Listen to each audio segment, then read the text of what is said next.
भैया जी, आज इस वीडियो में जानेंगे कि मखाना कैसे बनता है। मखाना बनने की पूरी जानकारी, मखाने की खेती से लेकर मखाना तैयार होने तक हर प्रोसेस को दिखाने वाले हैं। तो चलिए वीडियो की शुरुआत करते हैं। आपको बता दें कि मखाने की खेती किसी खेत या जमीन पर नहीं की जाती, बल्कि मखाने की खेती तालाब में की जाती है। मखाने की बुआई से पहले अक्टूबर नवंबर के महीने में तालाब से जलकुंभी और अन्य खरपतवार को निकाला जाता है और फिर दिसंबर से जनवरी महीने तक कुछ इस तरह तालाब में मखाने की बीज की बुआई की जाती है।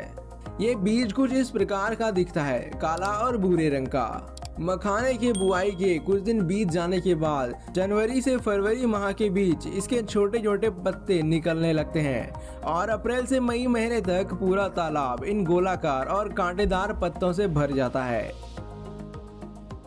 और इसके जड़ भी काफी लंबे और रेशेदार हो जाते हैं, जो तालाब में नीचे तलहटी पर चले जाते हैं। उसके बाद अप्रैल महीने के अंत में इसके छोटे छोटे फूल भी आना शुरू हो जाते हैं और मई महीने के पहले सप्ताह में ये फूल काफी संख्या में आने लगते हैं। ये फूल बैंगनी रंग का होता है, जो कि काफी खूबसूरत दिखता है। अब मई महीने के अंत से फल भी आना शुरू हो जाते हैं। मखाना का फल स्पंजी और कंटीला होता है और इसमें बीज की बात करें तो औसतन एक फल में 70 से 110 बीज होते हैं और यही बीज आगे चलकर मखाना बनने वाला है। जुलाई के महीने तक मखाना का फल तैयार हो चुका होता है, इसलिए ये पानी के अंदर ही फटने लगता है, जिससे इसका बीज पानी पर तैरने लगता है और इस बीज के चारों तरफ हल्के गुलाबी रंग का ऐसा कवर होता है और जब एक दो दिन बाद गुलाबी रंग का कवर गल जाने के बाद सफेद हो जाता है, तब ये बीज तालाब के अंदर तलहटी पर बैठ जाता है और अगस्त सितंबर माह में मखाने का पत्ता भी गलना शुरू हो जाता है,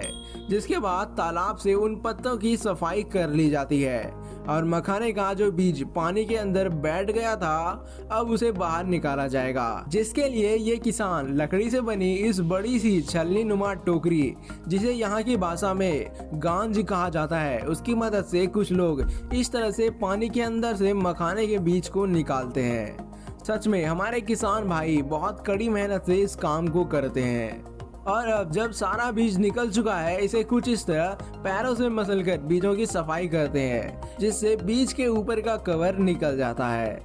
और फिर इन बीज को पानी से साफ कर लेते हैं। बाद में इन्हें बोरों में भरकर इसके अगले प्रोसेस के लिए तैयार किया जाता है। इसके लिए इन सभी मखाने के बीजों को धूप में अच्छी तरह से सुखा लेते हैं और फिर खास प्रकार के छलनी से छानकर अलग अलग आकार वाले बीजों को अलग करा जाता है और फिर इन बीजों को अच्छी तरह फैलाकर धूप में सुखाया जाता है, जिससे इसका रंग काले से गहरे लाल रंग में बदल जाता है। उसके बाद इन बीजों को उसी दिन बिना बालू के मिट्टी के कढ़ाई में भूना जाता है